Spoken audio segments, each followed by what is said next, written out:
Well, thanks again for joining today, John.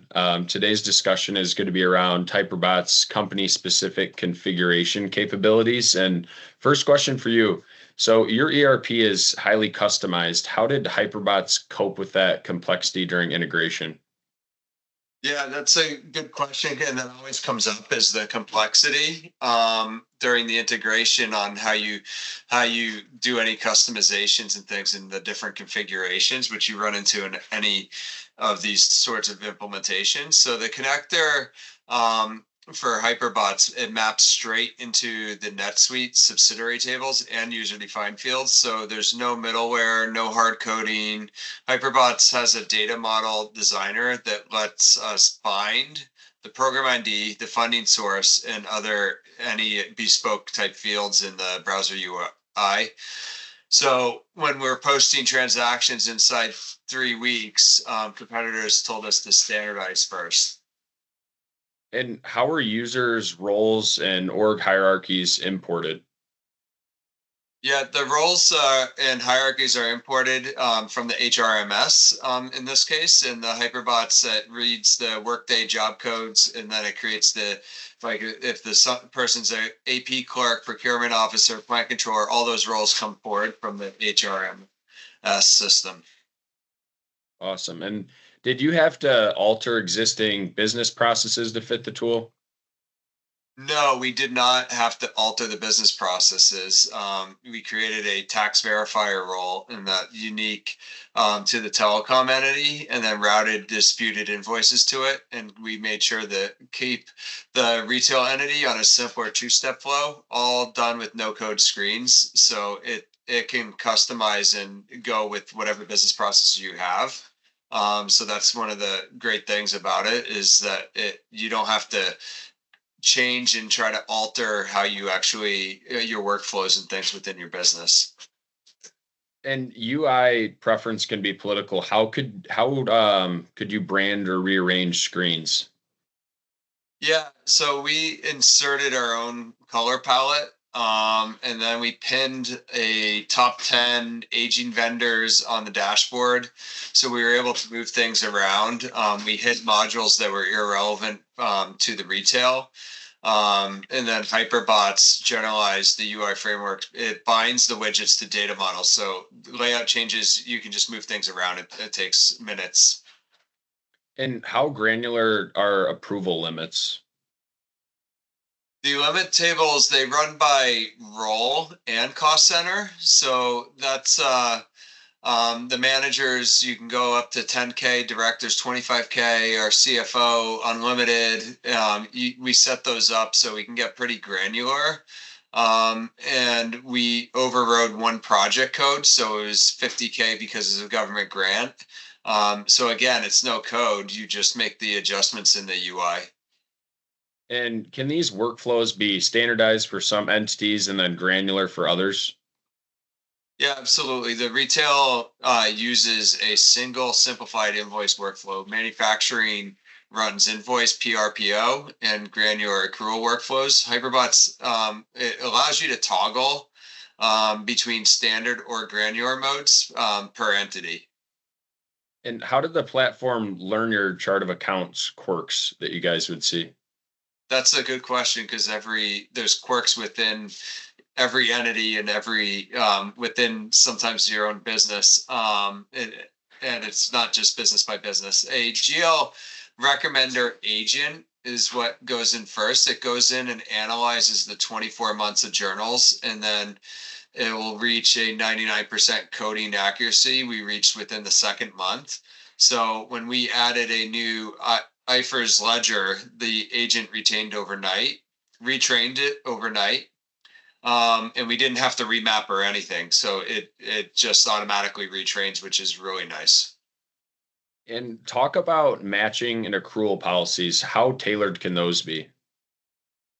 Yeah, so this is another great feature of Hyperbots is that we are able to apply a strict three-way matching for hardware POs. And then for the SaaS, we did a two-way match.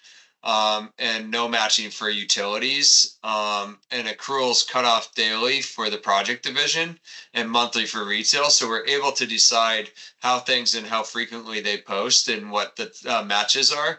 And you can go beyond two-way and three-way. We have that ability, so we can even match on other items within an invoice and things and make sure that the rules live up to our policies.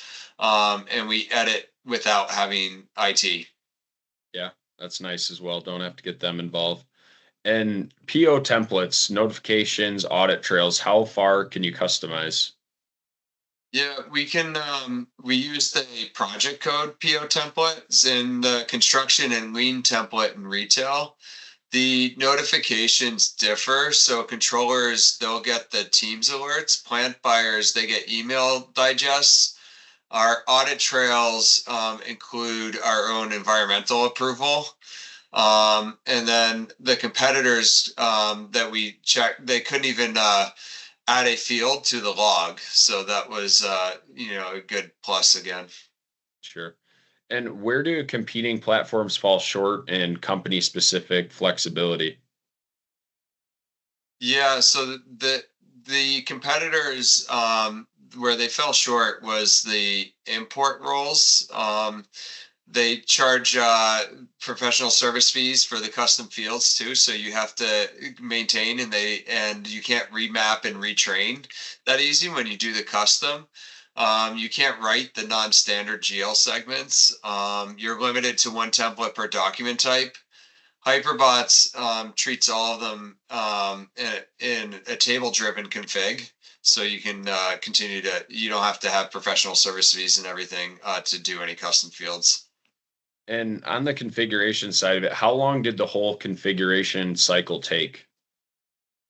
We were 4 weeks end to end for two mid-size entities, and well inside the Hyperbots 4 to 6 weeks promise.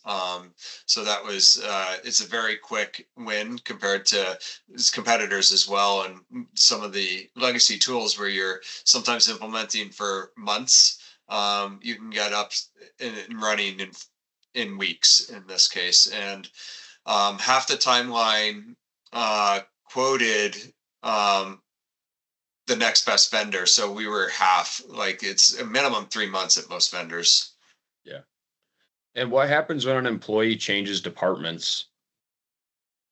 Yeah, so because you're integrated with the HRMS, a event is automatically triggered from the HRMS when the department's changed in there. And then Hyperbots will revoke the old permission and grant new ones based on the HRMS. So those updates and approval limits, they happen automatically and you don't have to manually clean up or audit findings. This does require that you maintain and that you have all your roles and and you move things around appropriately and the permissions are right for that HRMS as well. Sure. And how could you walk us through a real world policy tweak that you did yourself? Yeah, we had to have a temporary $5,000 approval cap for seasonal hires. I opened the rule table and just set the threshold and hit publish, and then it was live. Didn't have to go back, no professional services, no code. Was able to just go in and alter it within minutes. And there was no deployment outage or anything. We didn't have to like take the system down or any of that. Sure. And how does this configurability translate into a competitive advantage? The key is it's faster acquisitions. We onboarded it in a niche aerospace unit without forcing them to bend their processes or wait for IT. Their finance stack looked native within a month. Our PE board loved the speed.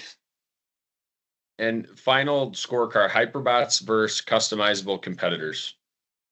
Yeah, Hyperbots offers yes on every configurability row, custom ERP integrations, no code fields, granular workflows, a flexible templates. Most of the rivals scored half. That breadth cut out IT spend by 200K and delivered a fits like a glove experience. Finance can actually enjoy it and not have to, wait and go back and forth with IT dev and all these parts of the organization. It's live and customized and fits your needs right away. Awesome. That is all I had for you today. Thank you, John.